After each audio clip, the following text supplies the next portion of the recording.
We're going to start in just 1 minute. Want to make sure everybody has a chance to come online. It looks like everybody's coming online now. So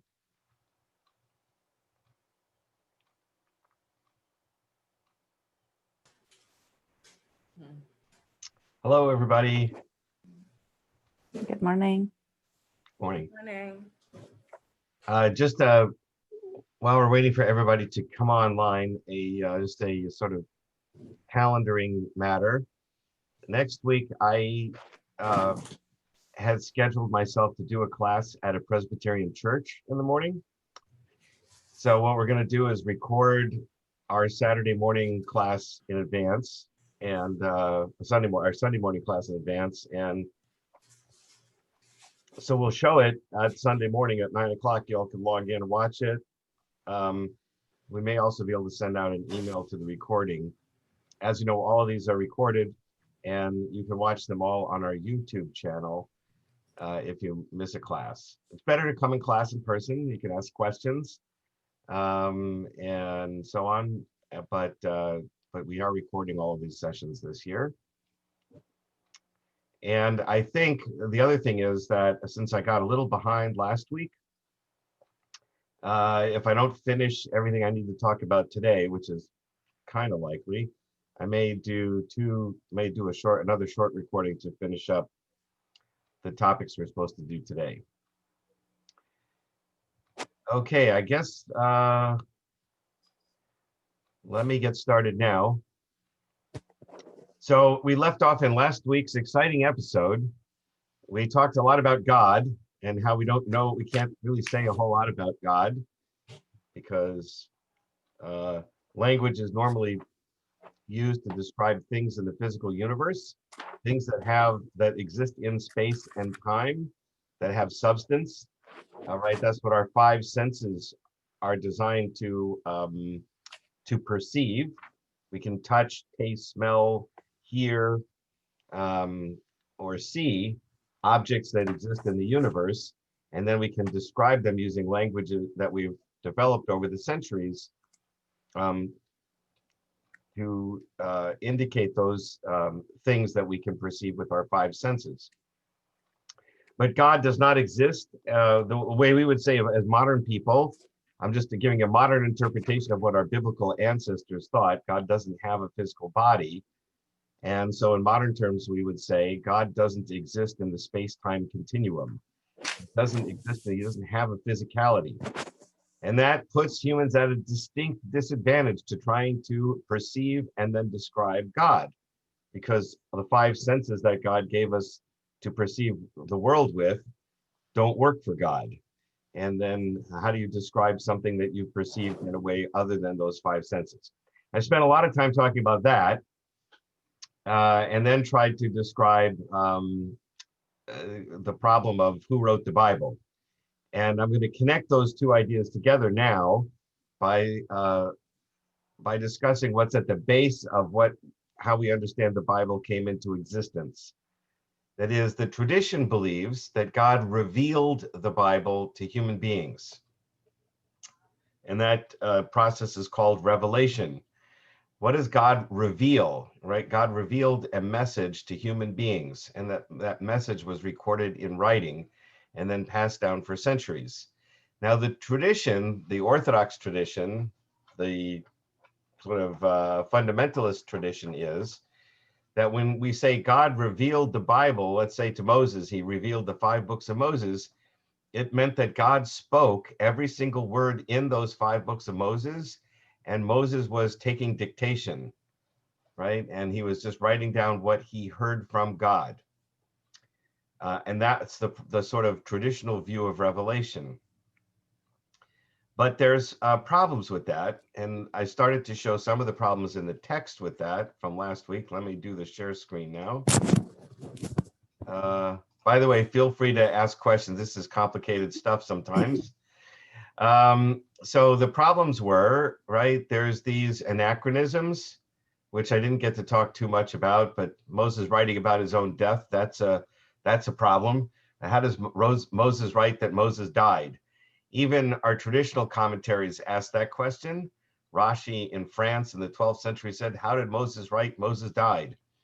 And he quotes an ancient rabbinic, an older rabbinic tradition that God gave the last few verses of the 5 books of Moses to Moses in scrambled letters. So Moses wrote down a bunch of scrambled letters, and after he died, Joshua unscrambled them to spell out the words that Moses died. That's how hard the tradition worked to try and get every single word of the Torah to be written by Moses. They sort of came up with this idea. If you believe that, if you accept that idea, that's fine. That is a traditional Jewish belief. I find that a little bit hard to believe myself, but that's one thing. Another case what I talked about was Moses seeing the tribe of Dan up in the north to the tribe that's all the way in the south when he's looking on Mount Nebo overlooking the promised land at the end of the Deuteronomy, of the book of Deuteronomy. Remember, Moses is not allowed to enter the land, but he can go up the mountain to look at it. And the Bible describes him looking at it from one end to the other, from the north to the south. But the way they used to describe the north is by calling it the area where the tribe of Dan would settle. And the problem is that in Moses' time, Dan was not going to settle up in the north. They were going to settle due west in Tel Aviv, the area where there's now Tel Aviv. It wasn't until the tribes were unable to conquer that land from the Philistines that Dan ended up settling up in the north instead. So that's an anachronism, right? Moses would not have called it Dan up in the north. He wouldn't know that that was going to happen. Anyway, there's other ones. They're kind of fun, but I won't go over them. There's different parallel stories. We talked about the story of Joseph and a lot of other textual problems. So with all these problems that I won't go into details about, if you're interested in learning more about them, again, read the book, Who Wrote the Bible by Richard Elliott Friedman. He describes it. It's a fun book, easy book to read. He describes the textual problems and then solves them, kind of like a mystery story. I'm going to give you the Cliff Notes right now.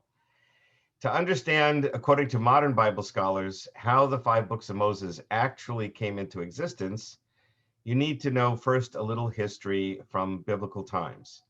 So this is my abbreviated history. The more detailed history I gave you in a different session.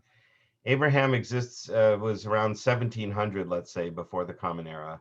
The Exodus for Moses would have been around 1290 before the BCE means before the Common Era, and it corresponds to BC in the Christian world. BC means before Christ. Since we don't believe Jesus was the Messiah, we use BCE, before the Common Era. In other words, before using the Common Era, which is the time that Western worlds count time. Question? Is there a question already? Yeah. What about the question that many ask, why trust the Bible with anything given these contradictions? Yes, that's what I'm getting to. How do you believe the Bible if there are these contradictions, right? That's what I'm going to get to here. So, so Moses would have lived around 1290. That's assuming that the Pharaoh of the Exodus from Egypt was Ramses II. The Egyptians kept very good historical records, and based on their historical records, we can correlate the lives of the pharaohs to modern time frames. And so Ramses II would have been at 1290, so the Exodus would have happened around then. That would mean the Israelite conquest of the land happened after that. 40 years after they left, right? They're wandering in the desert, so 40 years after that, they're conquering the land. King David is around the year 1000, just to keep it simple. King Solomon would have been right after him. When he dies, the northern kingdom divides. That's 922. This is an important element to remember. So you now have the tribes in the north and the tribes in the south, and they're not communicating really well together. Okay, keep that in mind. Hold that thought. The northern kingdom falls in 722, right? And many Bible scholars and biblical archaeologists, Bible historians, would say that it's likely that many of those people from the northern kingdom, rather than be taken captive and go back east to live in a foreign land, fled south to join their cousins in the southern kingdom and brought with them their traditions. That's another important point to keep in mind. And then in 586, the Babylonian Empire is now the power in the east. It conquers Jerusalem and the southern kingdom and takes the people captive. And then 538, the Persians conquer the Babylonians and help the Judeans return to their homeland and rebuild the second temple. And in 458, roughly, Ezra the scribe comes back from the exile, and he is a scribe. Scribes are masters of the sources and tradition. They are literate, first of all. Not everybody could read and write. Scribes, that was their job. And not only could they read and write, but they also were sort of masters of the tradition. I'm not a huge fan of Game of Thrones because it was kind of gross. But if you did watch Game of Thrones, right, the scribes, I forgot what the scribes were called in the Game of Thrones, but it was like that. Maesters, the maesters, right, are like scribes in biblical times. Masters of the sources and traditions. They would have kept a library. Ezra had that, and he brings back with him the 5 books of Moses, and he reads it aloud to the Israelites according to the book, and they say, yes, this is our story. Okay, another thing you need to know, so with this framework of history in mind, another thing you need to know is that modern Bible scholars assume that the ancient Hebrew culture was not so different from surrounding cultures. And we know that in ancient Greece, stories about the great heroes, Agamemnon and Achilles and Odysseus, those stories were told orally for generations before they were finally written down in written form. And they were sort of sung by bards and by memorizers, people who memorized the stories of the great heroes. And they would tell these stories around campfires and parties and so on. And everybody knew those stories. And what happened was that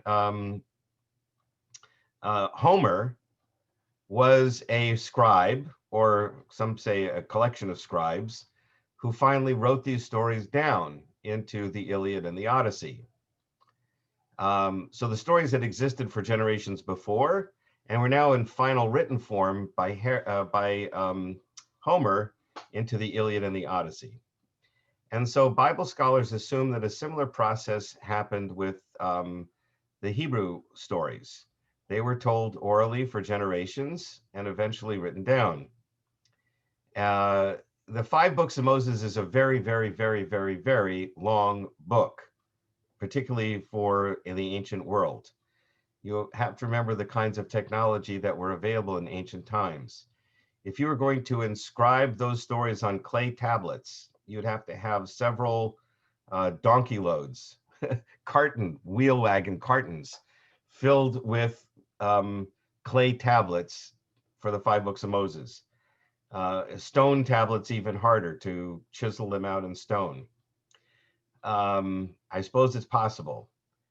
We don't know if they had parchment at the time. There might have been papyrus from Egypt. But again, the technology is not so well developed in the earlier centuries. Later centuries, by the 5th, 6th century BCE, much easier. Okay, so anyway, so what happened? So when the Northern Kingdom secedes from the South, the Northern Kingdom develops its own versions of these orally told stories. They're still being told orally. And the Southern Kingdom is telling its stories, versions of the stories. And they start to diverge based on the culture that they're being told in. I'll give you an example of that in a minute.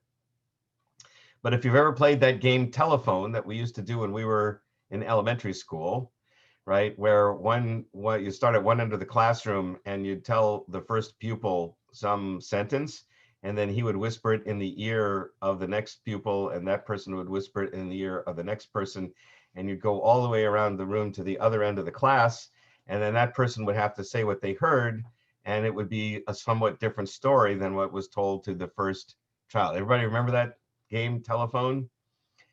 So that's kind of what it's like if you're telling a story orally for generations. The story starts to change and develop because it adds details and embellishments, and some of those details are different depending on who's telling the story. It's complicated. So the Northern Kingdom is telling one version of stories. The Southern Kingdom is telling another version of stories. And then you have a priestly class who is keeping track of the precise rules of ritual purity and how to do sacrifices that is essential for their mission. And so they're writing down all the rules, the intricate rules of ritual purity and so on. Their mascot, the head of their clan, is Aaron, who is the first high priest. And so they may tell some of the stories that were being told by other people, but introduce Aaron as a key important figure in certain elements of the story, since that's their mascot, their ancestor, that they want to make him important. So they wrote him into some of the stories. And finally, there is D, which is the Deuteronomy source. The book of Deuteronomy itself does not fit in many ways with the earlier books. Some of the laws, if you're paying close attention, that are mentioned in Deuteronomy are somewhat different from those in Leviticus. One big difference in Leviticus doesn't say where you have to offer sacrifices. In Leviticus, if you're offering a sacrifice, here's how you do it. It doesn't say you can do it in one place. In Deuteronomy, it says, no, we only do sacrifices in one place. And of course, that becomes Jerusalem. But there are other differences in Deuteronomy. Deuteronomy hammers home the message that if you do the right thing, God will reward you. And if you don't do the right thing, God will punish you. You see that a little bit in earlier books, but in Deuteronomy, that is a major, major theme. And the style of writing is different. That's another thing that Bible scholars pay attention to. The style of writing, it seems like it's written by a different hand, a different author. Okay, so what happened? What happened was when the kingdom divided, the Northern Kingdom's telling its version of the stories, the Southern Kingdom's telling its versions of the stories. When the Northern Kingdom is conquered, as I mentioned, some of those people fled south and brought with them their versions of the stories. And some editor had to edit the Southern and Northern versions together so that everybody could agree on the details of what happened. And if you go back to look at the story of Joseph, this is a classic example. Remember, in one instance, Reuben tried to save Joseph. In the other instance, Judah tried to save Joseph, right? Judah is the major tribe in the Southern Kingdom. So who do you suppose, assuming the Bible scholars are right, and there's two different versions of the story here, which version do you suppose came from the Southern Kingdom? Obviously, the one that says Judah was the hero, right? Our mascot, our ancestor, the ancestor of our tribe, Judah, was the one who tried to stand up for Joseph. He was the good guy in the story. The Northern Kingdom is the one that came in with Reuben being the hero. Why Reuben? Because he's the oldest brother. The oldest sibling is the one who's supposed to be responsible. So naturally, he was the one who stepped up to try to save Joseph. So the Northern Kingdom's version of the story is the Reuben part. The Southern Kingdom's version is the Judah part. And somebody blended the stories together to make them flow as one unit. And this is what happened all throughout the Bible. You have then four sources, JEPD. J stands for Judah, the Southern Kingdom. E stands for Ephraim, basically, the Northern Kingdom. P is the priestly sources, and D is the Deuteronomic source. The Deuteronomy source that I said was different from the other ones. P, the priestly source, is the one keeping track of ritual purity matters, sacrifices, and introducing Aaron as a hero in many places. So those four sources were identified in the late 19th century, and scholars were able to more or less pull the Torah apart into these different lines of thinking, and the language, the style of writing, and the ideas that are emphasized all kind of lined up in these four different sources. And that's what gave a lot of credence to this idea. It's called the documentary hypothesis. That's what they will teach you in university classes if you study an introduction to Bible class today. They'll tell you that's how it happened.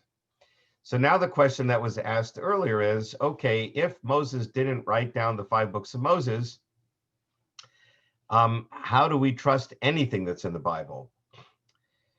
So I'm going to give you my version of how to understand this. First of all, I believe there was a Moses. I believe he was a prophet and that he had a keen understanding of God, and that God did reveal things to Moses. I just think that what God revealed to Moses is a little harder to figure out. What specifically came from Moses is hard to figure out, given that what we have is a text that was written or edited several centuries later, after it was embellished orally for many generations. But the kernel of it is revealed to Moses. The second question really comes to, how does God reveal anything to anybody? So I'm going to approach this from two main questions. First, let me stop sharing for a second. First, if God doesn't have a body, that means that God doesn't have a mouth, he doesn't have vocal cords, and he doesn't have lungs. Why is this important? And he doesn't have lips or teeth. The way we created language, we human beings created language, is based on the physicality of our bodies. We push air from our lungs through our vocal cords and then shape that sound with our tongue, our lips, and our teeth. And that's how we create words, right? That's how we're able to speak. That's how we're able to make sounds that can be heard in a physical universe, because we have a physical body that pushes air through the physical body to make a sound that's audible in a physical universe. God doesn't have a body. How does God make a sound if God doesn't have a body? And it reminds me, actually, now that I'm thinking about it, the first time I've thought about it this way, in the Eastern Buddhist tradition, they have what's called a koan, right? Which is this this riddle, this puzzle that you're supposed to meditate on when you're meditating, focusing and meditating on. And the classic koan, you can probably Google this, is the sound of one hand clapping, right? You're supposed to meditate on the sound of one hand clapping. How does one hand clap, right? It's the compression of air between two hands that makes the noise of clapping. One hand can't make that noise, and God without a body can't make a noise. So now how does God communicate with people in words that can be heard, right, without having a body? And my answer to that is he can't. Now I'm going to approach it. I'm sorry, that's problem number one. Problem number two. If someone were to come to you today and say to you, I heard God's voice last night in my bedroom before I went to sleep. I wasn't sleeping, I was wide awake. I heard God's voice speaking to me, telling me to buy stock in IBM. What would you likely say to this person? I mean, the first question you might ask is, well, you didn't really actually hear a voice in your ear like I'm talking to you now, right? You just kind of like a thought entered your head, and this person would say, no, that's not what it was. It was a voice, and I heard it just as clear as a bell, just as clear as you're talking to me now. It was a voice I heard, God speaking to me. So then you might say, well, did anybody else hear that voice? Nope, nobody else heard it, just me. Now what are you going to say? Yes, through the third eye. Well, that's kind of what I'm getting to. Hold on to that thought, the third eye. Yes, I'm looking at the chat thing here. Right. So I think what you would say to your friend is, you know, people who hear things that other people don't hear, or people who see things that other people don't see, are probably experiencing mental, I forgot what they're called now, right? It's like your mind is playing tricks on you. And if this happens a lot, you probably want to see a psychiatrist to talk about delusions, right? Right? So then the question is, the prophets who claim throughout the Bible that they heard the word of God coming to them, did they actually hear God's voice speaking to them in audible words the way we hear today? Because if so, why do we assume that somebody who says they heard God's voice today needs to see a psychiatrist, right? And yet back then we accept that that was quite possible, that it's quite possible that such a thing could happen. Okay, so for people who are still a little upset, let me give you let me give you a possible explanation for the traditional belief that God did speak to people before but doesn't now. It goes like this. Parents who have little babies, when you have a baby, you need to be constantly involved in taking care of the baby's life. You need to change their diapers, you need to feed them, you need to talk to them, you need to hug them and hold them and rock them. You're always involved in what they do. You have to protect them from getting into trouble, etc. You're constantly involved in their life.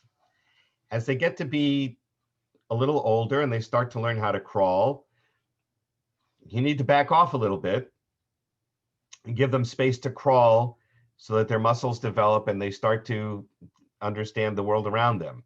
They start to understand they have hands and that they can use those hands to put things in their mouths, right? And they can start to manipulate their environment. They start to figure things out. You need to let them do that. You need to keep them from putting bad things in their mouth, but you need to let them try and explore and experiment a little bit.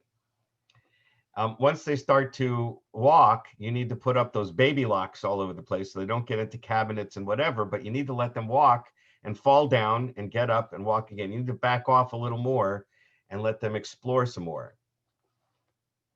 And then one day you send them off to school and you don't see them for the whole day. And that's kind of traumatic and they cry because they're not used to being away.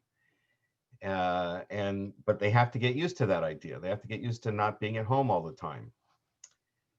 And then eventually, I'm going to cut to the chase, you send them off to college and you only hear from them when they need money. And they call you up on the phone and they say, send money.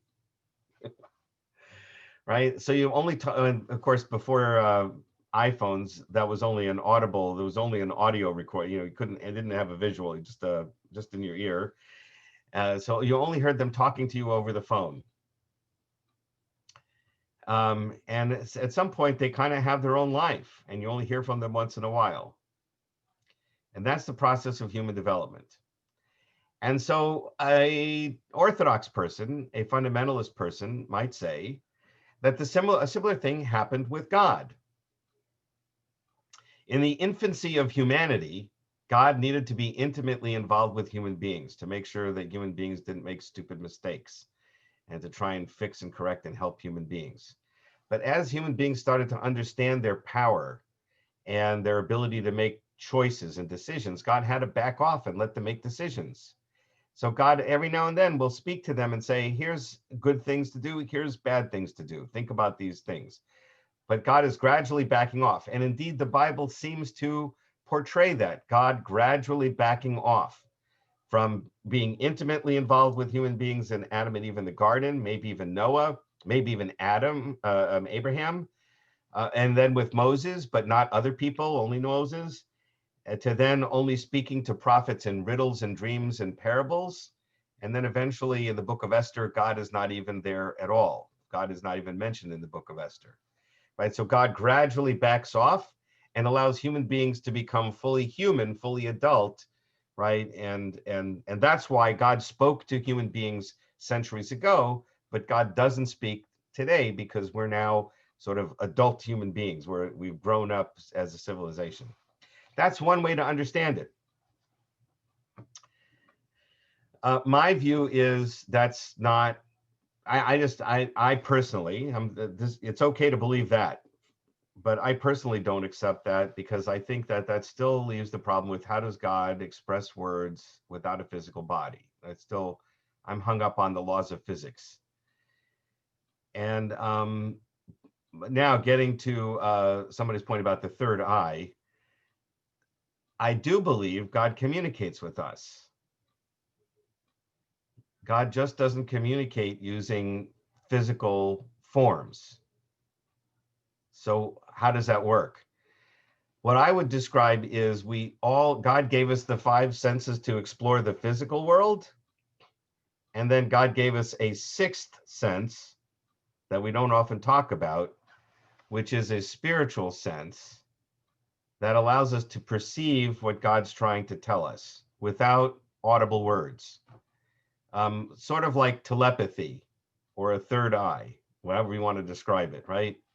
There's other ways that God can communicate with us besides in audible words. And that's why some prophets talk about it in terms of images or dreams or other kinds of ideas. And so let me take an example of that from Isaiah. So now we're going to look at Amos.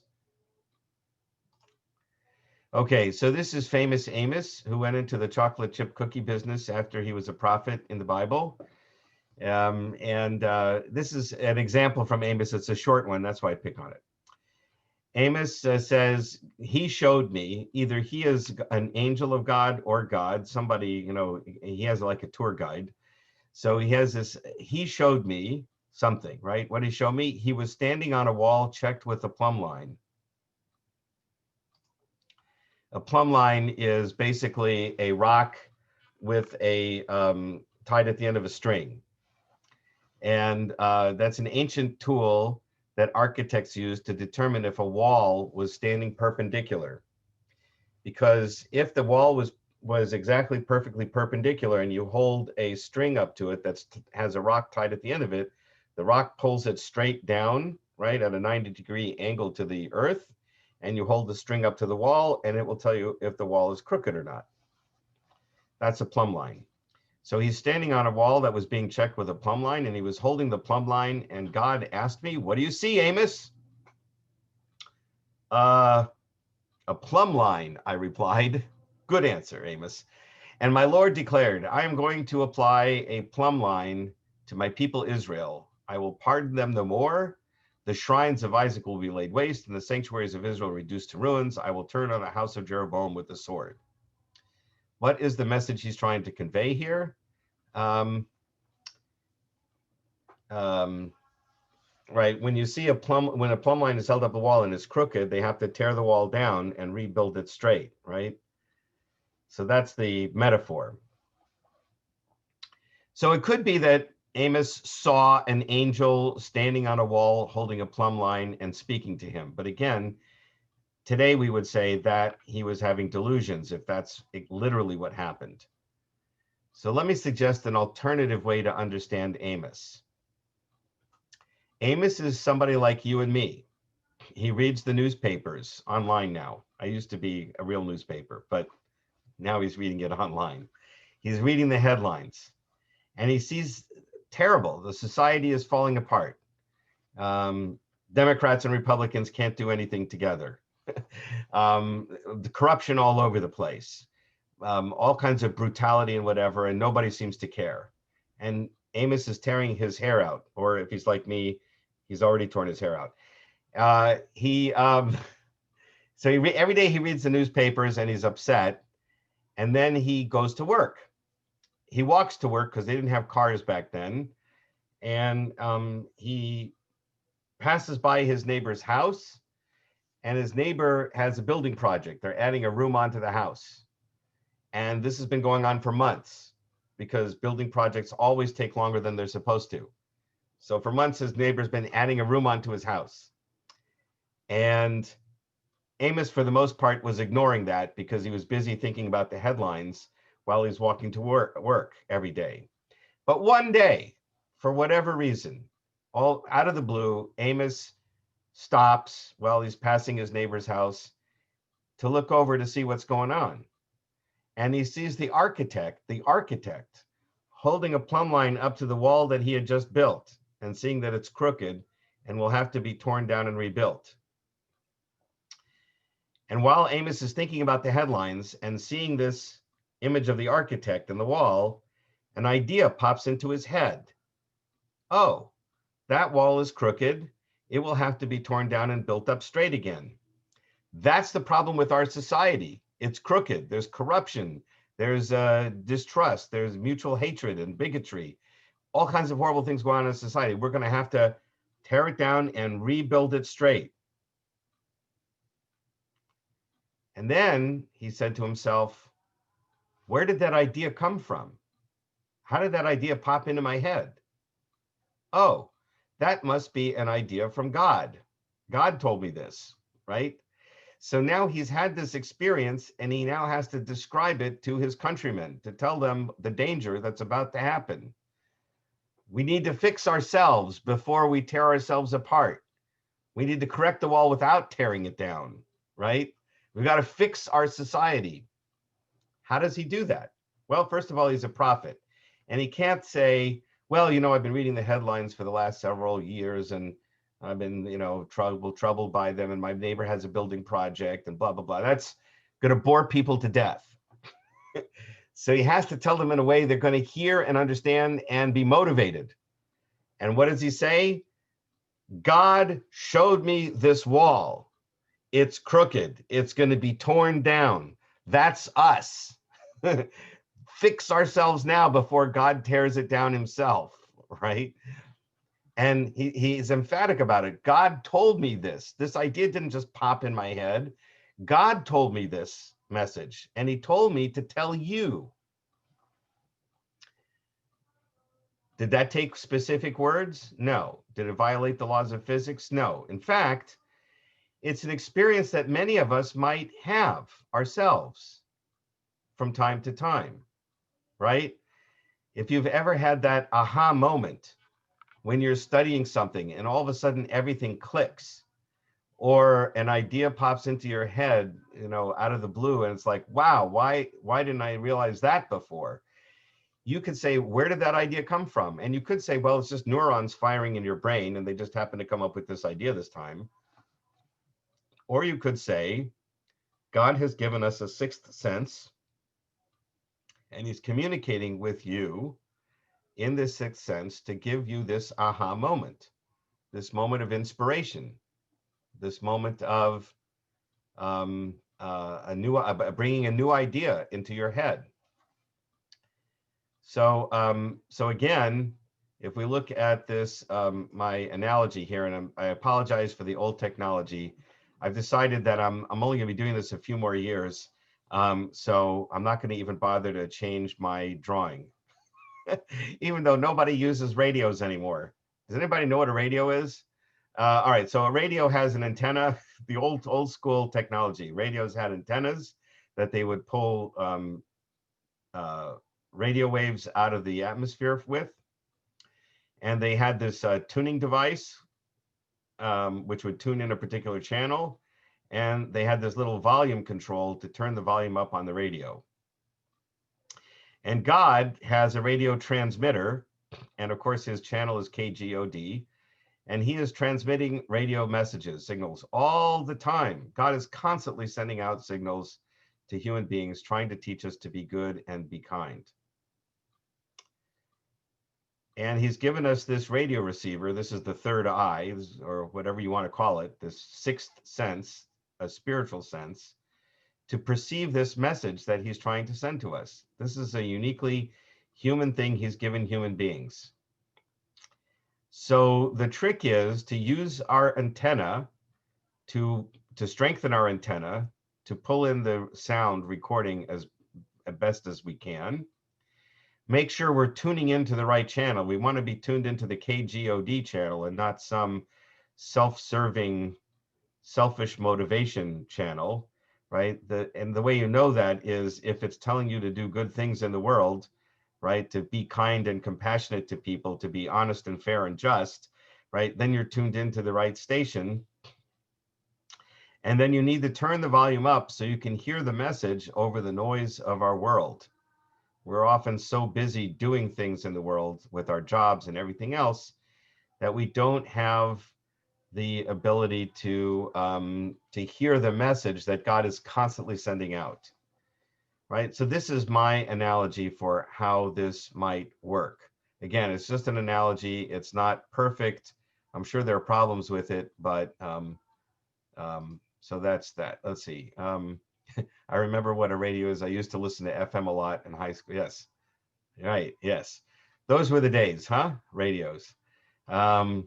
Anyway, so that's the idea. So that's how I believe God communicates with us. I do believe God communicates with us.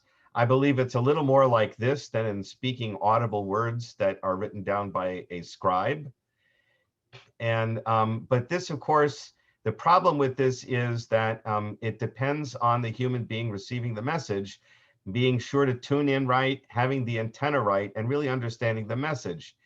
And it also relates to another problem, and that is that human beings are limited. We are all limited by the culture and society we live in.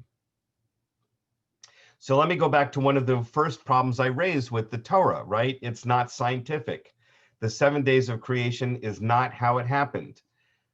In the 7 days of creation, the sun is created on day 4, plants are created on day 3. That's not what happened, right? At least not the way science tells us, right?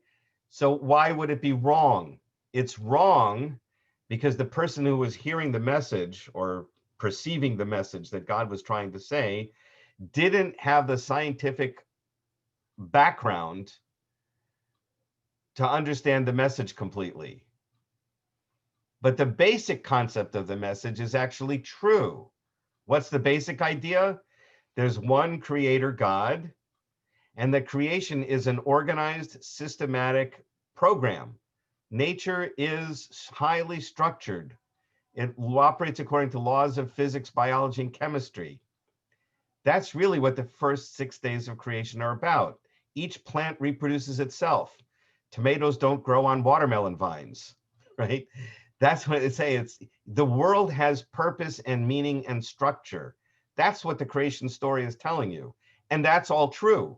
The details of how it worked out were flawed because the human being who was understanding it was using science of 4,000 years ago, didn't have our scientific understanding. So we couldn't possibly understand it. If you had told, for instance, if God had told this person there was a big bang at the center of the universe, and there was this exploding galaxies, and out of the galaxies there's one solar system, and that's your solar system, and the sun was first and the earth circles the sun, the human being would have said to God, "You're crazy." I know that the sun circles the earth because I can see it coming up in the east every morning and setting in the west, and it goes underground at night and it comes back in the east in the morning again. You can't tell me that the earth is moving. I don't feel like I'm moving. It's not moving. The sun is moving because I can see it move. Right? That's the kind of science he had 3,000 years ago, 4,000 years ago. So God is explaining or transmitting this message the best way God can to a flawed human being in a culture that's not as sophisticated as ours. And that's part of the problem. Now you're going to say to me, okay, but there's a lot of laws in the Torah. What do we do about those laws? We just say they're wrong? No, they're not wrong. Nearly all of them are correct, right? Most of them are about how to live a good life, to be a good person, to treat people honestly and fairly, to be just and kind and compassionate. There are also ritual laws which teach us about how to build a community, how to have a relationship with God, right? All those laws have functional purposes, but we do need to adapt some of them to fit the world that we live in today. And now I'm going to show you that I think the rabbis understood this as well, even though they lived 2,000 years ago.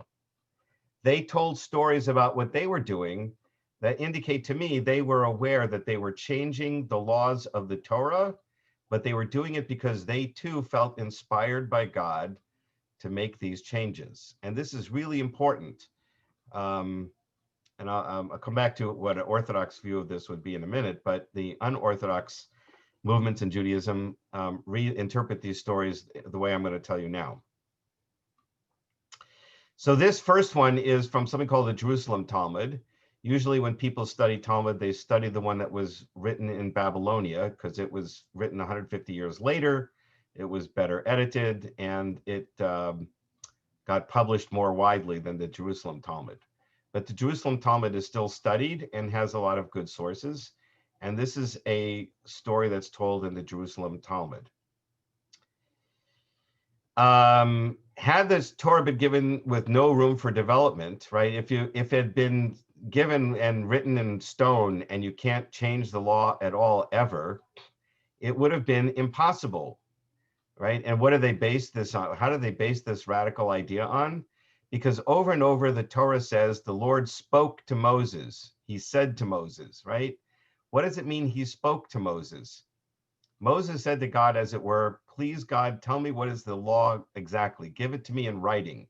Write it down in distinct letters, just the way you want it, so it'll be forever the way it is. By the way, this is one of the questions that first-year law students typically ask incorrectly before they understand what law is about. I know this because I was in law school myself, right? They always ask, what is the black letter law? That's what they call it. What is the black letter law? By which they mean, tell me what the statute says, and I will know what the law means and how to apply it to any given situation. And what you learn in law school is black letter law is nice, but it doesn't really tell you how to apply the law to your situation. Once a law is written down, it needs to be interpreted, right? So this is kind of what Moses is saying to God. Give me the law so I'll know forever how to interpret it. God says, follow the majority opinion. If a majority of rabbis favors permitting something, then permit it. If a majority prohibit it, then prohibit it, right? God is saying, leaving it up to human beings. You guys are going to interpret it. Take a vote, like majority rule, right? Like a legislature. You vote, and whatever the majority rules, that's the way the law should go. In this way, it will be possible to interpret the Torah up to 49 ways to permit something and 49 ways to prohibit something. And then they'll vote and they'll decide whether it's good or not, whether to prohibit or permit. In other words, if God had wanted the Torah to be fixed, he would have written the law down himself into fixed words, but God always spoke to Moses, right? That's that radio transmitter. This is how they would have said it if they knew about radio transmitters back then, right? God radio transmitted to Moses, allowing Moses to interpret it, and subsequent generations as well. To what may this be, this is from a collection of Midrash. To what may this be compared? Imagine a human king who has two servants, whom he loved dearly. Each of them he gave a measure of wheat and a stalk of flax. The clever one took the flax and wove it into cloth, right? That's linen, right? So he made a linen cloth out of the flax. He took the wheat and turned it into flour. He sifted it, ground it, kneaded it, baked it into bread. So now he's got a loaf of bread. He puts it on the table and he puts the cloth on top and he waits for the king to return. The foolish one did nothing. The king comes back to his palace and he says, my sons, bring me what I gave you. One of them brings out the loaf of bread with the cloth on top of it, and the other one brings him the measure of wheat and the stalk with the stalk of flax on top of it. And the rabbis say, oh, the shame of it. Which one do you think the king loved more? You must agree that it was the one who brought out his bread on the table with the cloth underneath it.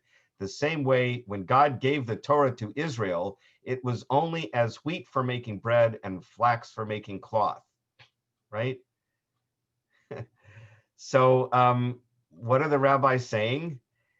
We know we are adapting the laws that we received from earlier generations from God ultimately, but God wants us to continue to adapt the laws to fit the world that we live in. He approves of this idea. We're making it constantly better and better based on our increasing knowledge and awareness of how the world really works and how to create a just and fair society, right? So for instance, I would say for the women, there's a lot of women on this Zoom room right now. It was a very patriarchal world 2,000 years ago. Men dominated everything, right? Is that fair? Not the way we understand fairness today, but that was the world the way it was back then. Should we keep having men dominating the situation today now that we know better? Of course not. Right? We know better. We want to engage women in as much, women need to be equal partners in developing the society and culture, the laws and the rules, in every way. Human beings are human beings. And so God wants us to do that. That's how we turn a stalk of wheat into a loaf of bread, right? By realizing that we were not as aware as we should have been about morality in some cases and in science in other cases. Okay, so let's go back to, I'll give you one more, whoops, I want to give you one more example.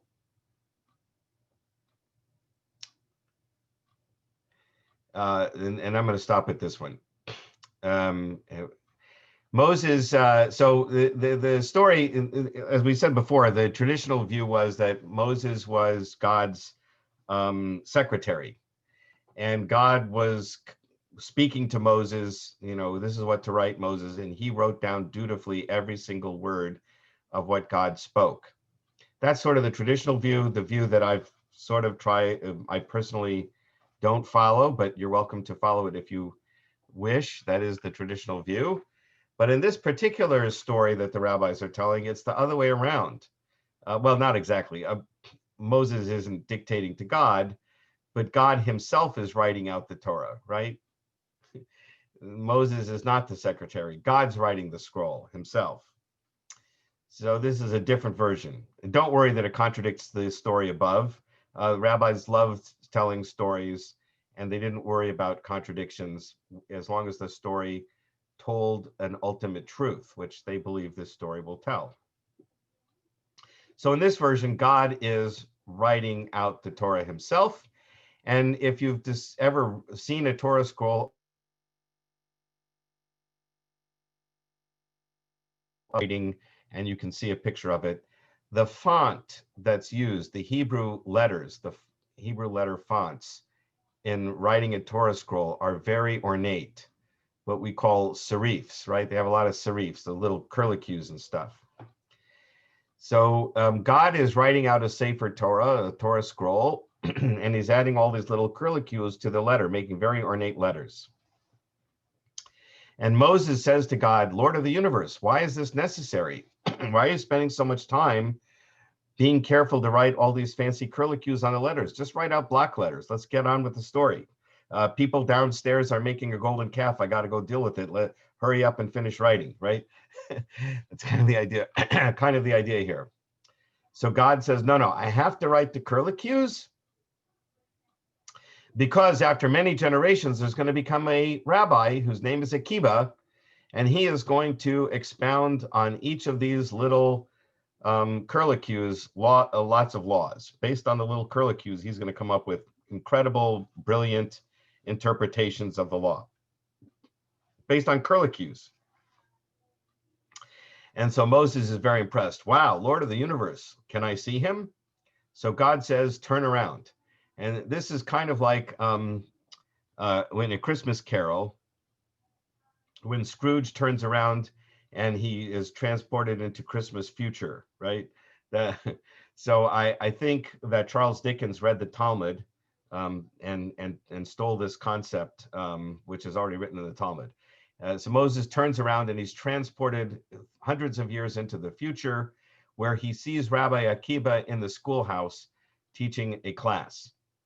And Moses went and took his place at the 8th row. This is showing the chutzpah of the rabbis, their audacity, as it were, because in the old days, if you were the bright students, you sat in the first row. And if you were not the brightest students, you sat in the back row. They have Moses, the great scholar, the sage, the most brilliant prophet Moses, is taking a seat in the back row of Rabbi Akiva's schoolhouse. I mean, it's a little bit of audacity. Maybe they didn't intend that, but they did put this detail into the story that he's sitting in the back of the room. And he's not able to follow the discussion. He's uncomfortable. And here I would say, for all those originalist people who believe that the Supreme Court justices ought to determine law according to what the founding fathers wrote and nothing else, I would ask the question that here this story is asking. Imagine Thomas Jefferson sitting in on a Supreme Court hearing today on a matter of First Amendment free speech rights. And the issue is about Facebook or Google and what they are allowed to remove from Facebook because it's false material, right?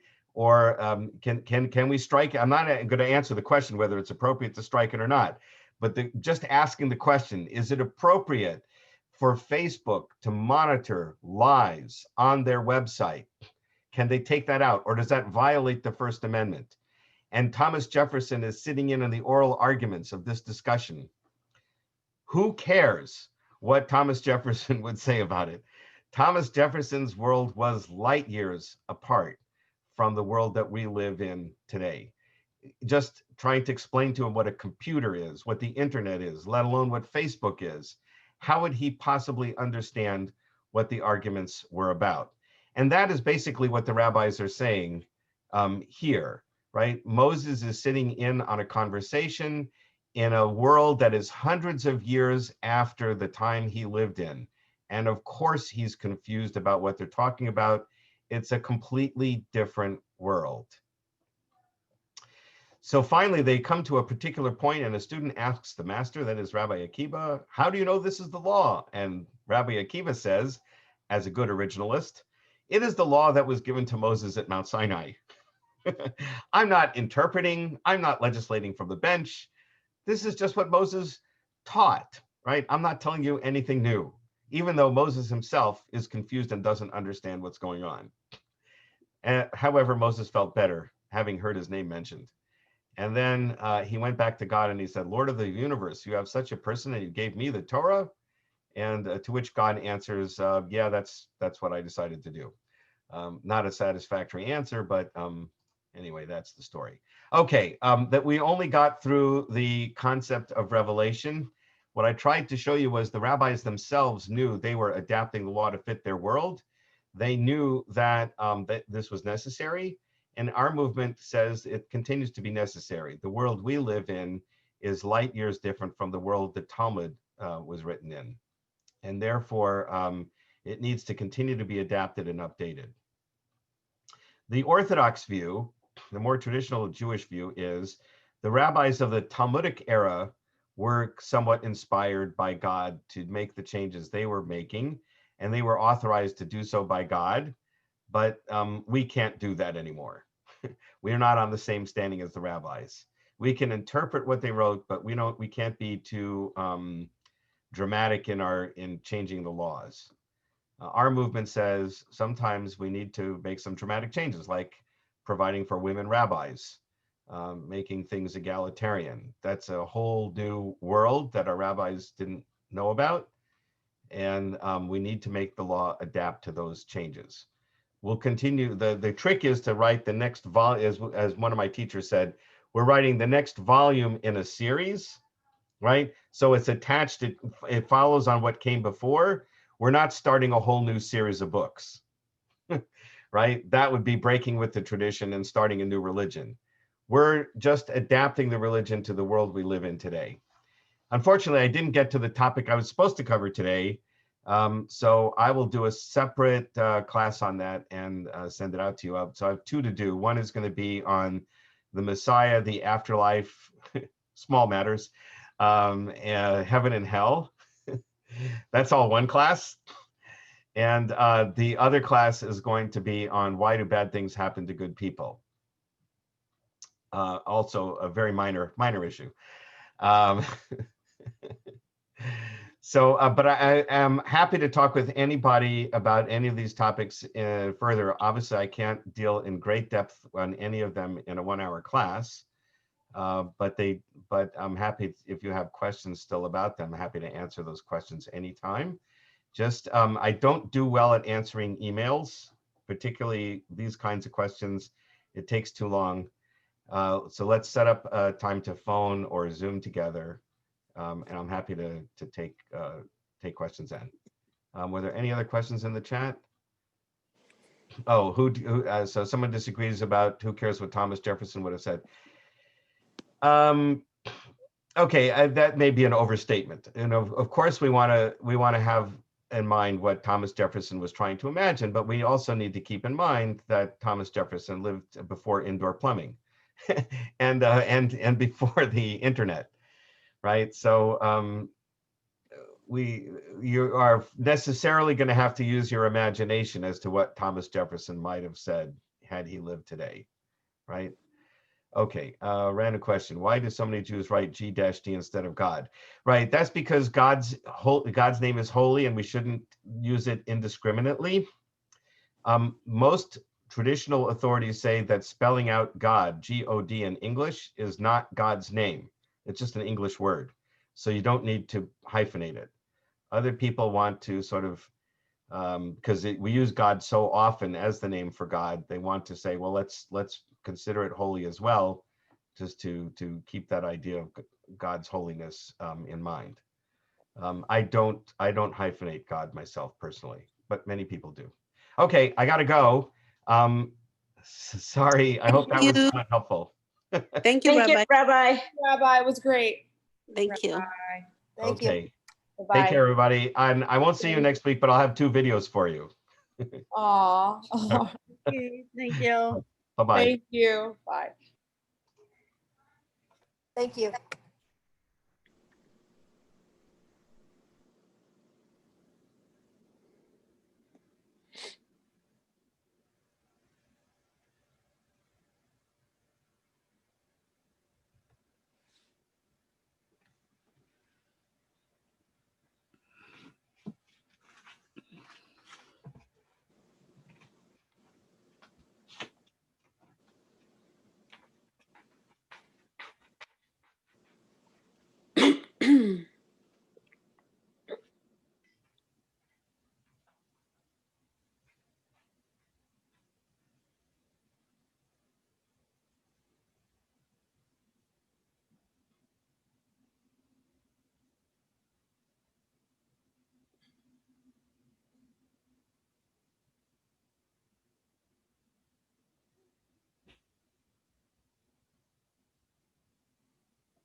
Are y'all waiting for Cantor Dorf's class?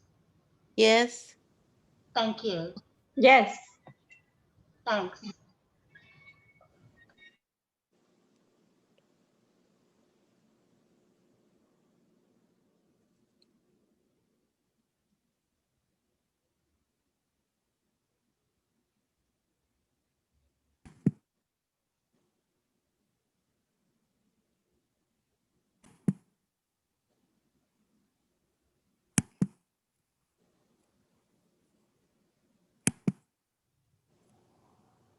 Boker Tov.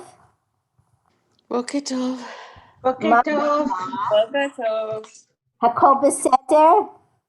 Hakol Beseder. Is everything okay? Hakol Beseder. Yes. Ken. Hakol Beseder. Toda rabba. Can you say, all right, so I'm going to ask you how you are. And can is yes, can. And lo is no. So everybody answer either can or lo. Hakol beseder, is everything okay? Hakol beseder? Hakol Can. Beseder. Can. Okay. Tov. Tov. I'm glad to hear it. Tov. Okay. Somebody ask me, is everything okay? Ask me. Hakol Beseder.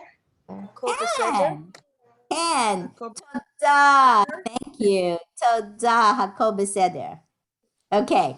I've expanded our polite conversation a little. So Is yes we don't pen or just pen? what? Is yes pen with a P? Oh, it's like K. Ken. Can is Ken, okay. yes. Can. Low. Can. Low. Okay. All right. Here's a very, very easy way to ask somebody what their name is, which is Mi'at, if you're speaking to another woman or a girl, Mi'at. Who are you? Mi'at. And if you're speaking to a man, Mi'ata, Mi'at, Mi'ata. So somebody asked me, I'm feminine, so you'd say Mi'at. Ask me, who are you? Mi'at. Miat. Ani Diane. Ani Diane. What is your Hebrew name? Oh, Tehillah. Tehillah. Ani Tehillah. Tehillah. What does that mean? It means like song, like a song, a religious song. Tehillah. Okay. I picked it as an adult because my family was pretty secular. And so they named me after my Uncle Joshua. But they didn't name me a Hebrew name after my Uncle Joshua. They named me Jeannie. My middle name is Jeannie after my Uncle Joshua. So it's not really a Hebrew name. So as an adult, I chose the Hebrew name and I chose the name Tehillah. I chose a name too. I changed it. Oh, you did? What did you, oh, so it's Renat now? Yes. And what was it before? Maria. Well, Renat's a lovely name, and it's also related to singing, Renat. Yes. Yes. So, Yeah. okay, so we can begin.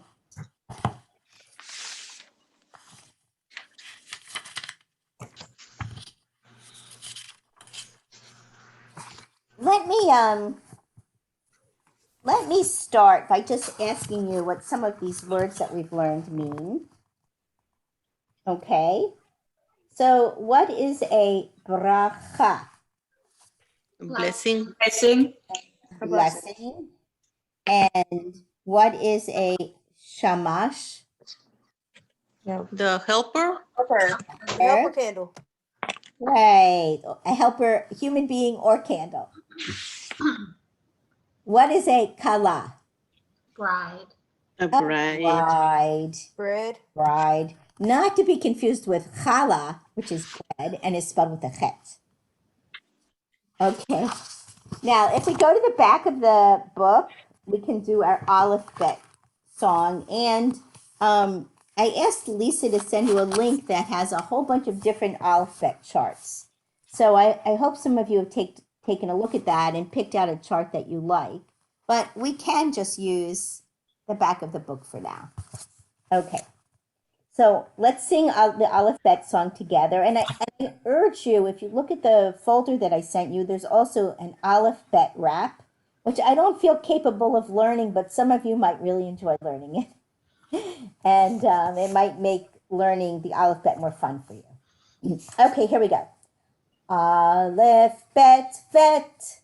Aleph Bet Bet. Gimel Dalet Hey. Gimel Dalet Hey. Vav Zayin Chet Tet. Zayin Het Het. Yod Kaf Chaf. Yud Kaf Kaf. Lamed Mem Nun. Lamed Mem Nun. Samech Ayin Pei Fei. Lamed Chalem Pei Gimel. Sadi Kuf Resh. Sadi Kuf Resh. Chin Sin Tav. Sin Tav. Okay, who wants to lead it this time? Answer, I have a quick question. Okay, what's your question? Show you guys something. I ordered this off of Amazon, and this, can everybody see it? Oh, It that's has, easy. So the thing about this, I wrote this like It has the letters blocked out and in cursive, and it's huge. Yes, huge. Huge is good. Oh, and it even has the vowels at the bottom. That is a fantastic chart. Now, I've sent you charts that have all that information, but they're not nearly as beautiful as that. This, I can, it's off of Amazon, so I can send out the link. I can send the link to you. would if you put the want, link or put, in chat? Would you yeah, put I it in the will. chat room? This has helped me because when I did my homework today. Oh, but that's wonderful. Kola kavod to you.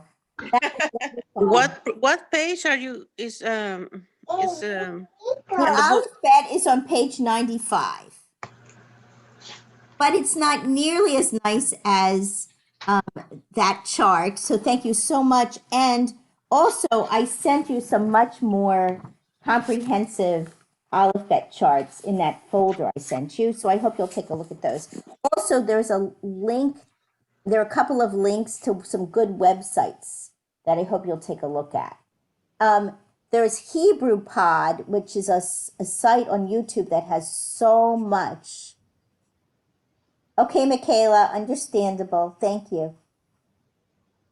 That has Hebrew Pod has so many great videos, and I'd also wanted to mention Duolingua, which I know some people are Linguo, that several people have showed to me, and I tried out some of the exercises, and that is also a free and very, very good site for supplementing your Hebrew studies. So you should go out there and try all the free stuff that's online, because doing an hour a week is really very minimal in terms of proficiency. And some of these sites, it's like a 5-minute or a 6-minute commitment. If you did that 2 or 3 times a week in addition, you'd really learn a lot. Okay, let's go back. Has anybody tried doing the transliterating the Hebrew? Has anybody tried doing that as an activity? So, oh, you have, Dana? What? Have you tried doing the transliteration? I'm trying to look from the book to follow along and read it on Erev Shabbat.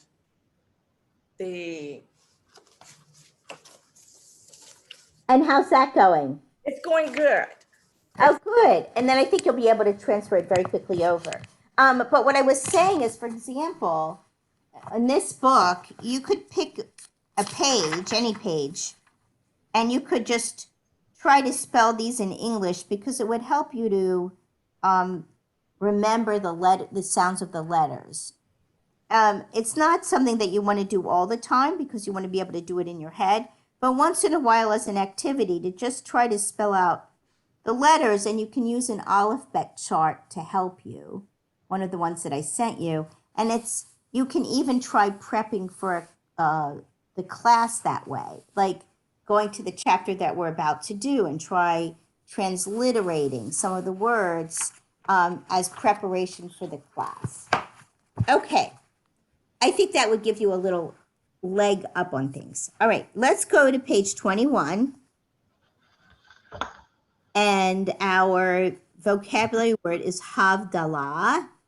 We did Havdalah last night in our Zoom room. I think somebody from the class was there. I'm trying to remember who was there in our Havdalah class, our Havdalah service last night. But at any rate, Havdalah is a really, really beautiful service at the end of Shabbat. Has anyone done Havdalah? Has anybody had the pleasure of doing? Oh, that's nice. Isn't that a nice service? And of course, it's nice and short too. And some people would say, in and of itself, that makes it nice. I'm just joking. It's very beautiful. You know, the wine and the candle and the spices. It's a very beautiful little service. So we do it to separate between the holiness of Shabbat and the rest of the week, and to bring a little bit of beauty into the rest of the week. Okay, so Havdalah literally means separation, and it comes from the word lahavdil, to separate.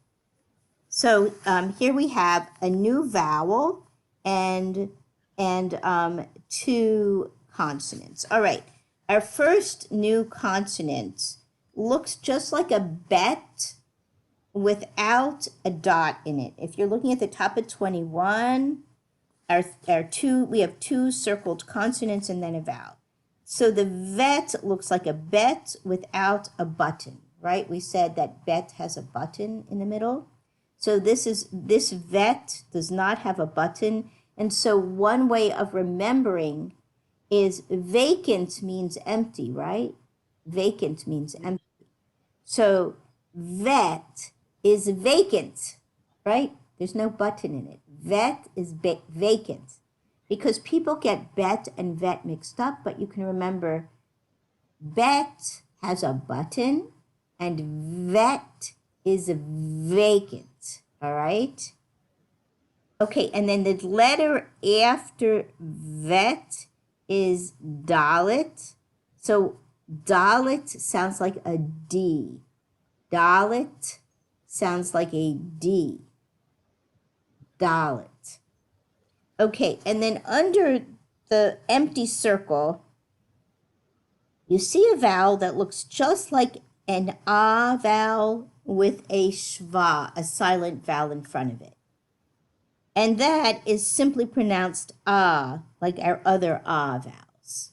When you have a shva in front of an ah, you just pronounce the ah, and you ignore the shva. It's a grammar thing.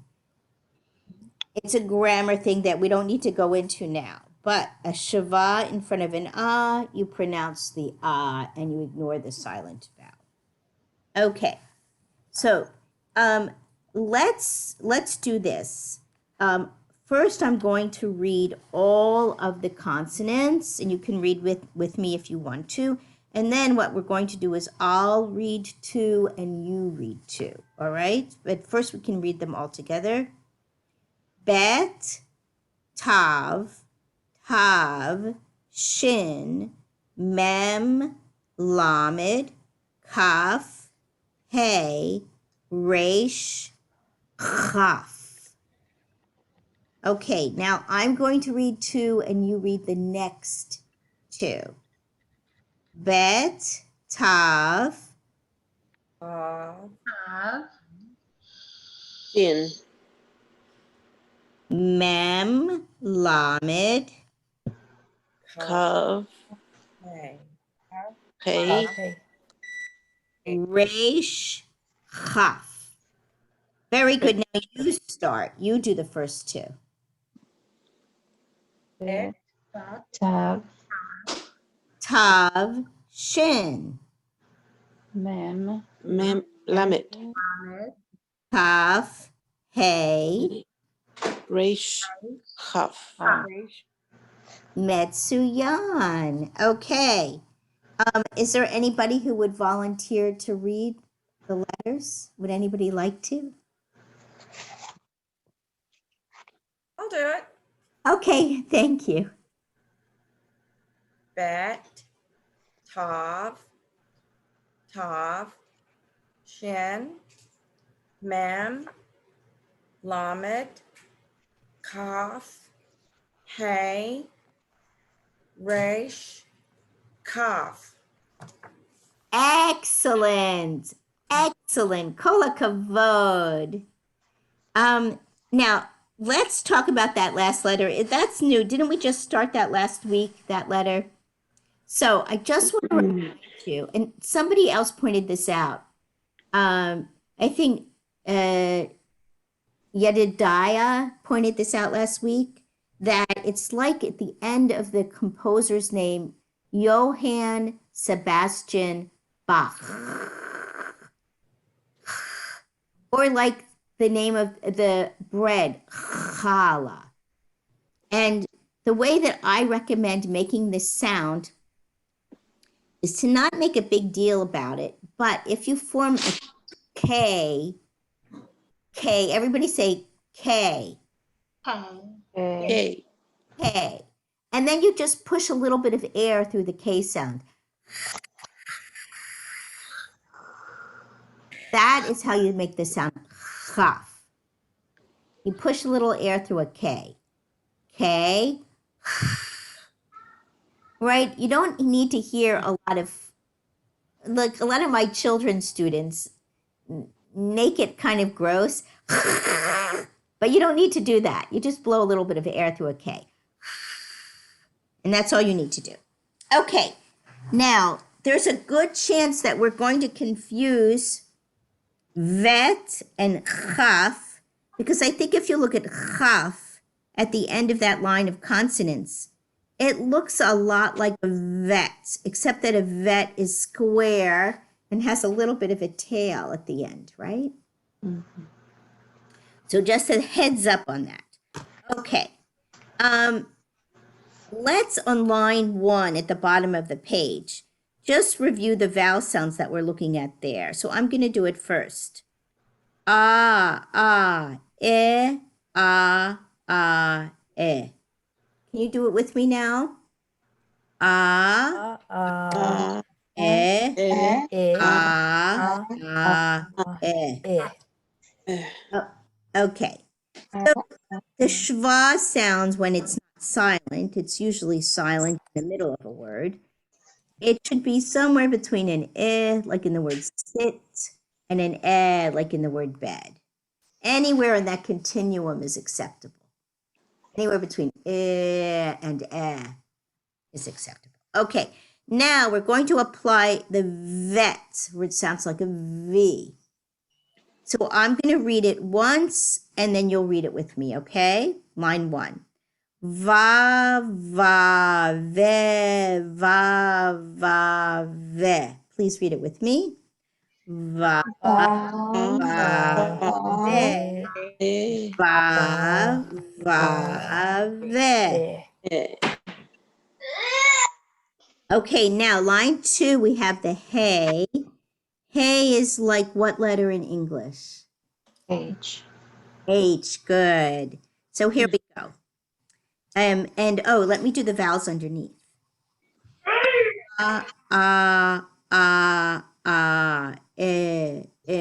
Right? Okay, I'll read line 2 and then you read it. Ha, va, ba, ve, Be. please. Ha, va, be. You know, there's nothing wrong with you writing in some notes when I'm reading it, if it helps you, right? It's all part of the process. I have a question. What was that? I have a question on the first one. Yes. It's got the ah, but then it also has the eh. Yes. So when you have that combined vowel, you just pronounce the ah. Okay. You find this is going to show up in front of other vowels too. This is just the first one. But when the shva, the 2 dots, show up in front of a vowel, they do not affect the sound of the vowel. They're there for grammar reasons, which we maybe will learn later. Okay. So on line 3, I'm going to read it again and then people can read it with me. Cha, va.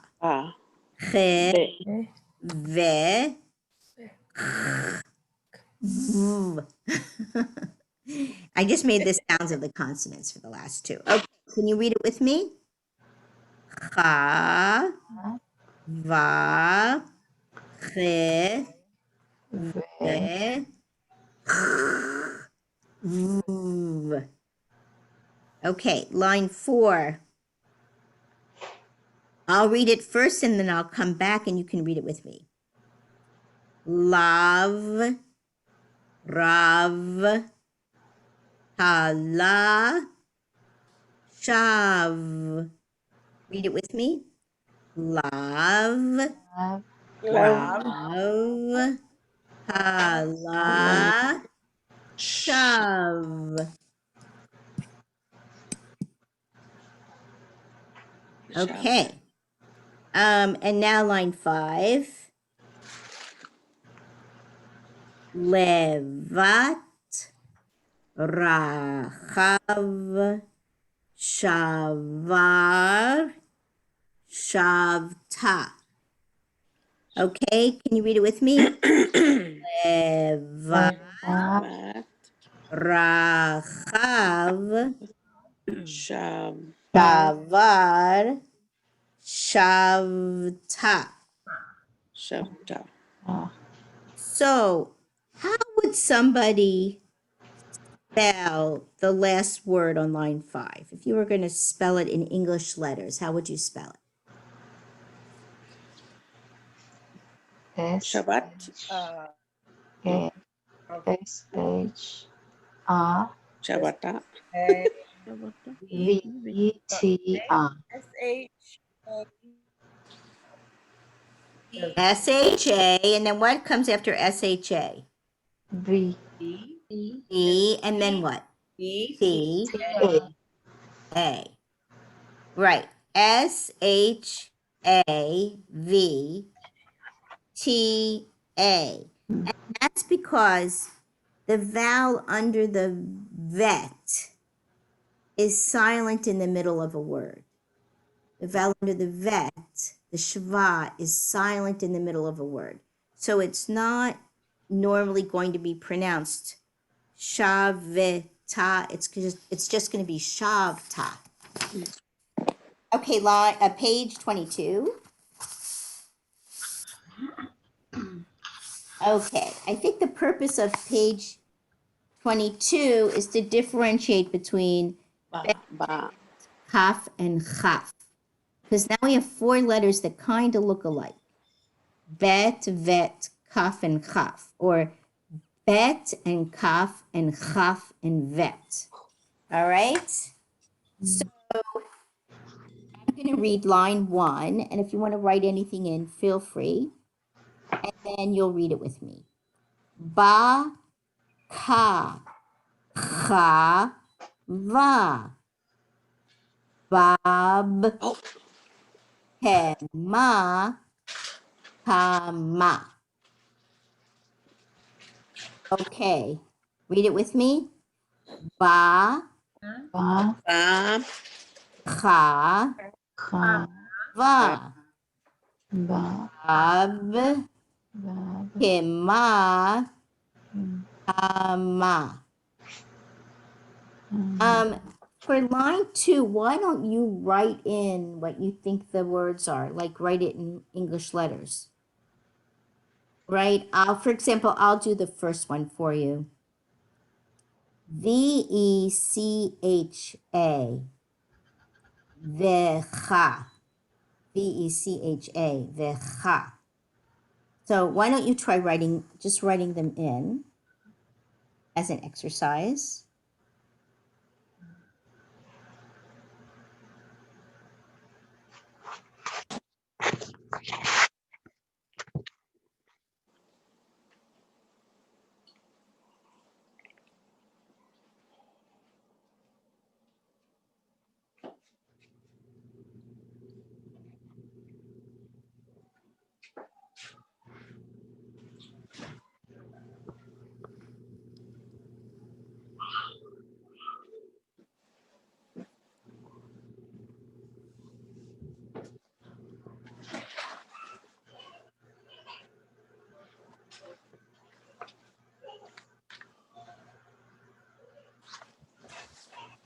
Okay, it looks like most people are ready. Okay.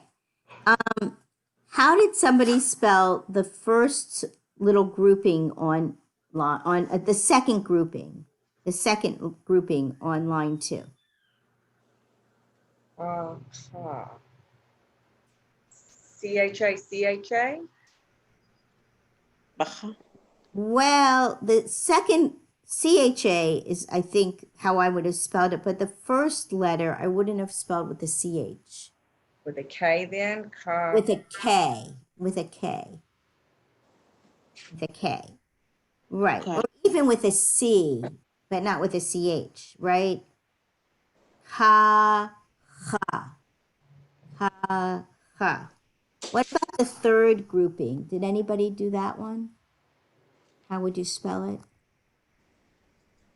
Ba Ah, okay.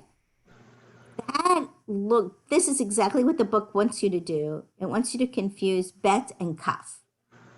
Because the only difference in appearance between bet and kaf is that kaf is rounded at the bottom and bet is kind of square and has a little tail. Like if you look on line 1, the first letter on line 1, that is a bet. Mm-hmm. Letter next to that letter is a cuff. You see how the bet is a little bit more square at the bottom? It has more an angle at the bottom. Right? And the cuff is rounded at the bottom. So it would be ka, ka, which I would spell K-A, K-A, or you could spell it C-A, C-A, ka, ka. Mm. What about the fourth one on line 2? How is that spelled? Beth. I'm sorry, say that again. You were just a little quiet. Is that V-E. Vav. Vav? Vav is correct, and I would spell it V-A-V. That's how I would spell it, but Vav is correct. That's how it's pronounced. Okay. Okay, so on the fifth word, fifth grouping, the vet has a shava under it.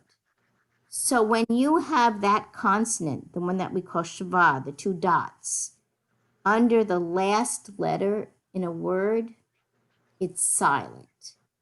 It's silent. So what letter would I use to spell the kaf at the beginning of the word?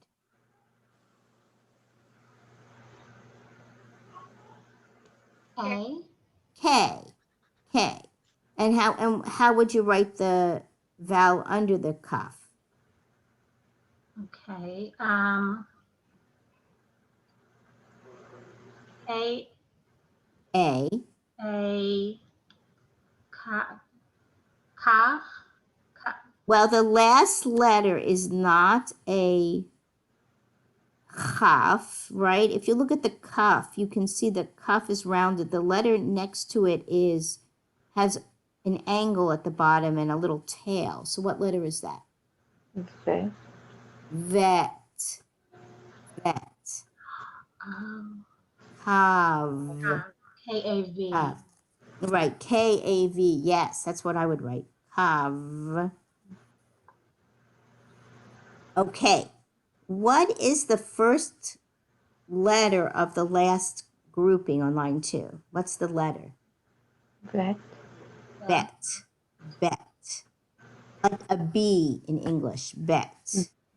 Now, when we have the shva consonant, the shva vowel at the beginning of a word, it's pronounced like eh. I would write it as an E. B-E. And then how would you write the chaf?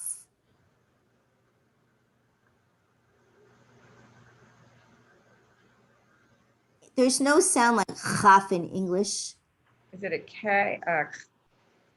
You K. know, it's sometimes in siddurim that have in a siddur that has a transliteration, it has KH for, and sometimes they do it with German transliteration and write CH. So I would spell this B-E-C-H-A.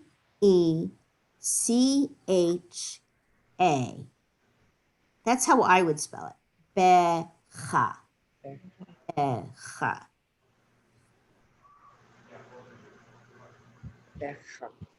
Becha. Okay. You know, one of the charts that I sent you in that folder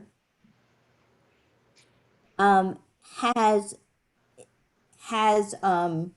the letters printed and the letters block printed and the letters in cursive, and then the sound for each letter, and then a sample word for each letter, and then the other side of the page has every vowel done the same way with like a sample word to tell you what it sounds like. And you could use that chart to transliterate a page, and I think it would really reinforce the letter sounds for you. Now, line 3, what is the first letter in that word?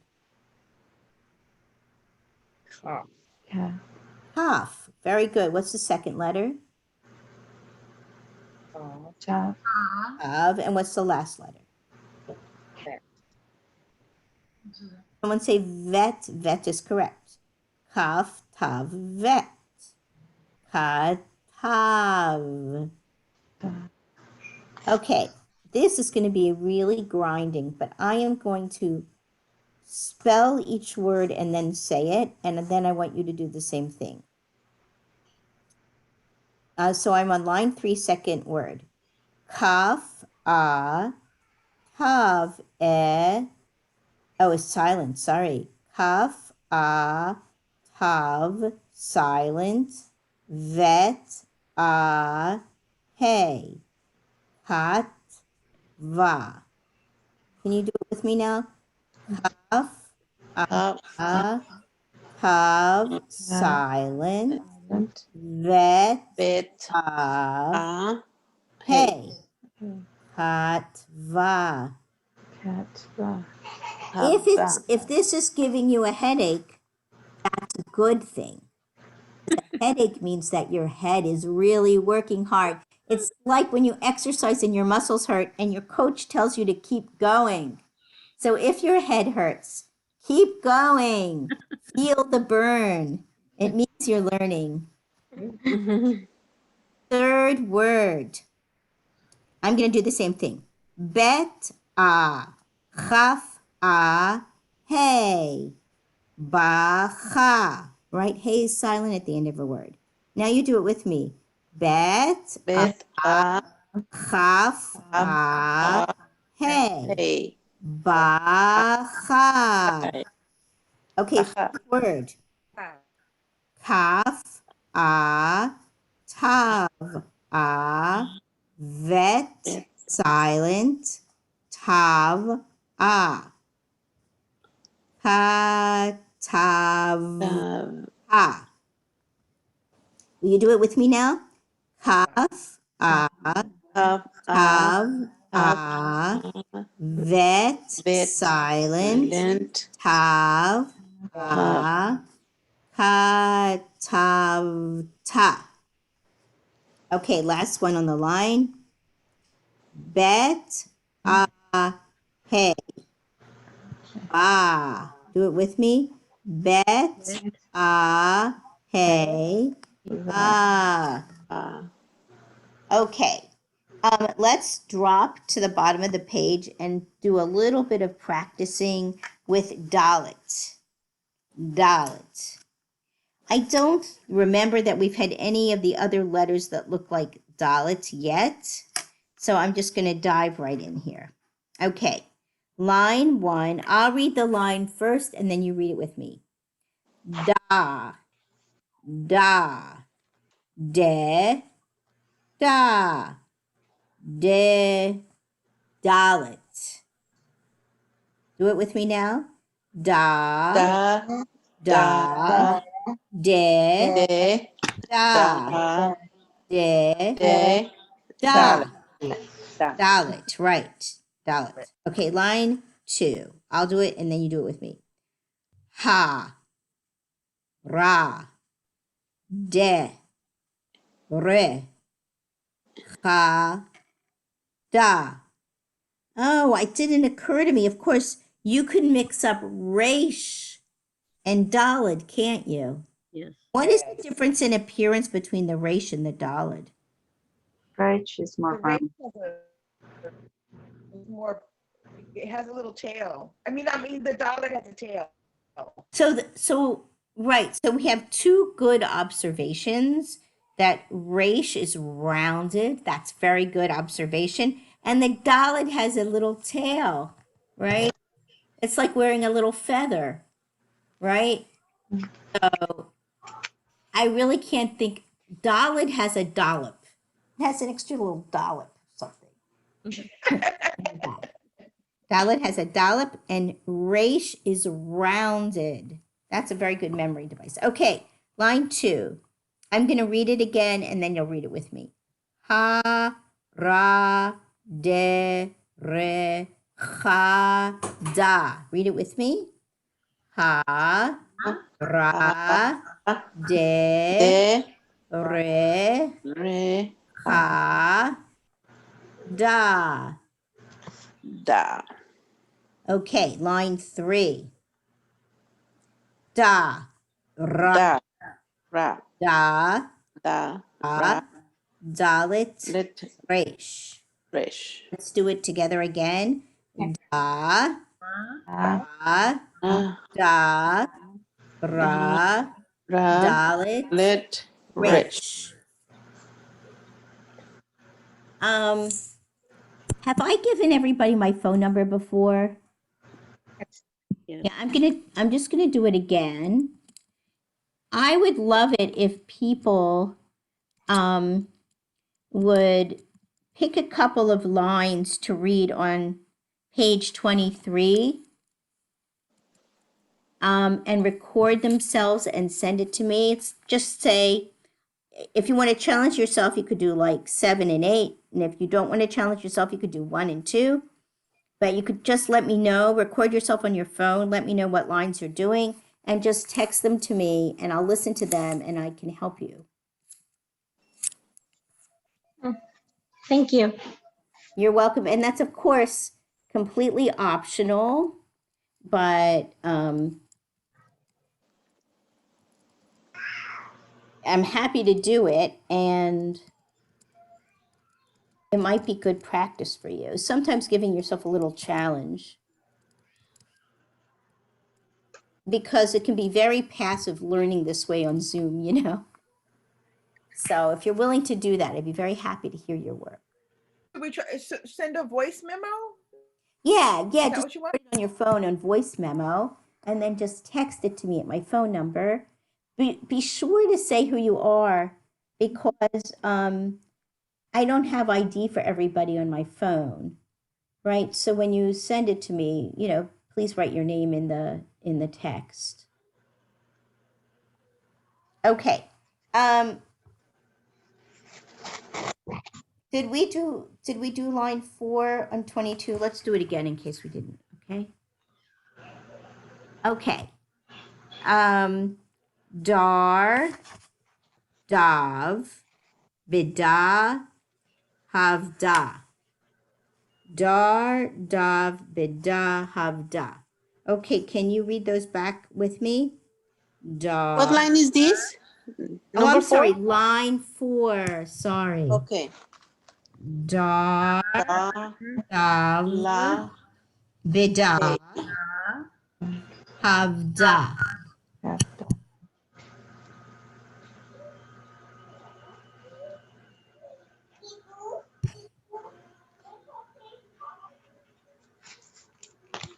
Okay, thank you, Terry. I just read your notes, and I could make some suggestions too if you want to call me during the week.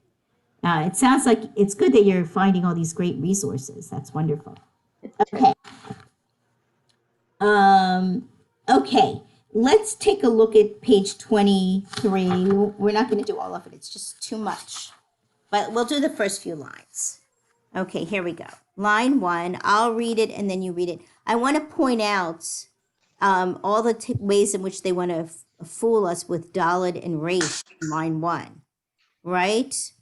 Just be very, very aware of how the wrote this exercise is trying to fool you. Okay, line 1. Dad, dar, ba, da, bar, dash, rash. Okay, so they're trying to fool you with Dalet and Resh, and also with Dalet and Resh. I'm trying to see anything else. No, that's the main one, Dalet and Resh. Okay, so read it with me now. Dad, And dar, ba, da, bar, dash, rash. brush. Okay, line 2. Dash, dot, dal, da, dar, dav. Okay, with me? Dash, dot, dal, da, dar, dav. Line 3. Mad, had, Da, sha, da, had, rad. Okay, read it with me. Mad, Mod. had, bada, Da. shada, Shada. had, Had. rad. Dad. Good. All right. And line 4. Da, la, Da. da, var, de, vash, la, mad, hadar, ara. Hara. Okay. Now, I'll do that one more time. Line 4. Da, la, Tala. var, de, vash, Devash. mad, hadar, dara. Okay. Now, it's just like the way human brains work that for some of us, even when we understand intellectually what every letter sounds like, it somehow can be very, very hard for us to crank out a word. You know, reading specialists who work with students in English find that this is sometimes the case. Even for children who speak English fluently and they know the alphabet, so they know all the letters, they can tell you what the letters are in a word, it's still not always easy to read the word. So you have to be very kind and patient with yourself when you practice and know that the more you do it, the more fluid it will become. And for some of you, it will take longer than for others. You know, I didn't learn Hebrew until I was 29. I learned Hebrew when I was 29. I went to Israel. I went to an Ulpan, which is an intensive Hebrew class, and I learned Hebrew. And I had a very slow start. I will admit it. I had a very slow start. But by the end of a year, I was at the same level as everyone else. But it took my brain a little bit of more time to get to that, what they call decoding level of Hebrew. I knew what all the letters sounded like, but it was slow for me to put the sounds together. So please be patient with yourself, and you're not in a race with anyone else in the class to pull the material together. Just have faith in yourself that it will come together. At whatever speed it comes together, it will come together. So don't let that frustration stop you from learning. Okay. All right, let's do one more line. We didn't do line 5 yet. So let's do that. I'll read it and then you read it with me the second time. Levad da ha da rash shadad da sha madad. Okay, try it with me. Lab. Levad Libad. da ha da rash Darash. shadad Jadad. da sha Asha. madad. Madad. Good. That was good reading. Okay, let's take a look on page 24. Okay. And let's do the top of the page. It shouldn't take too long. Try to circle the letters for beracha in that square. Right? So what's the first letter you're going to look for when you look for beracha? E. The bets, right, the bet. And then after the bets, what's the second letter you're going to look for? Resh. Fresh.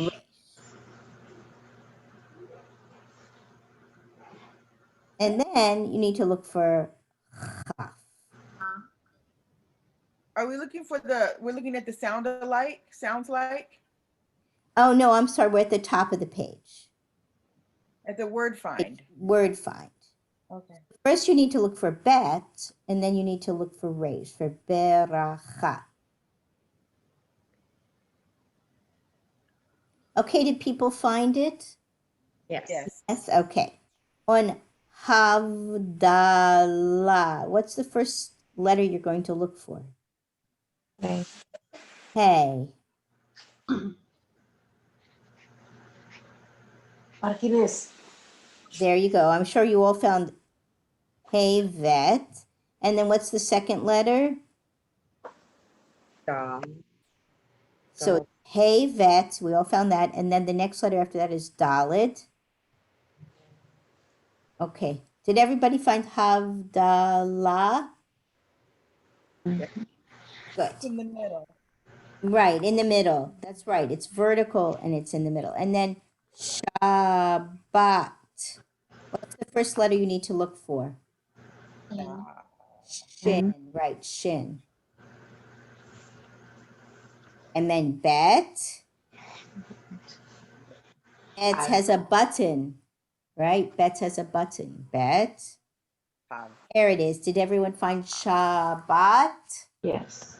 Good. Yes. Okay, good. And now we'll do the sounds like at the bottom of the page. So, sounds like. And then show the first one for us. Hava. And then we have another hava where it's the other ah vowel, right? So line 2, bad. Bad. Okay, from right to left, which other one is bad? Very left. Left. Going to be the One, first. right. The first one, right, correct. Right, because the last one on the line is cod, right? That's what they want you to pick. They want you to make that mistake and pick cod. But you picked bod, right? The second one. In other words, the one in the square, the one after the one in the square. Okay. What about Rasha? Rasha on line 3. Resh, shin, hey. Did you find the other Rasha? Last one. Right. It's the last one, the fourth one on the line. Rasha. Okay. Line 4. Kach. Kach. Where is another way of saying kach? First one, That's right. It's right next to it, right? Kach. They just changed the ah vowel from a kamatz to a patach. That's all. Okay, line 5. Davar. Davar. Where's the other davar? At the end. the end. At the end. Nachon, tov ma'ot. At the end. Davar. Right? And they're hoping that you'll pick rava. They're hoping you'll make that mistake. And then on line 6, ba la. Ba la. Second one, Yes, the second. Well, yeah, I'm sure that you mean the second after the square, right? The third one, the third column, right? The third column. Ba la bet patach lamed patach. Ba la. Very good. Okay. I think I'm going to have to say goodbye now. So once again, if you wanted to try reading some lines on 23 and recording it, that would be great. And if you want to use your alphabet chart to fill in some of the letters and vowels to make it easier, that's okay with me. And I would be so happy. It would be like a little gift to me if you would record yourself and send it to me. So don't think of it as making work for me. It makes me really happy when you're putting some extra time in. And if not, that's okay too. That's okay. And if anybody would like to meet with me or practice anything with me, let me know. Okay. Yay! Thank you Have so a- much. Thank you. Oh, you're very welcome. Thank you. Have a lovely week. Bye. Bye. Bye. Bye, everybody. Bye, everybody. Bye. Bye.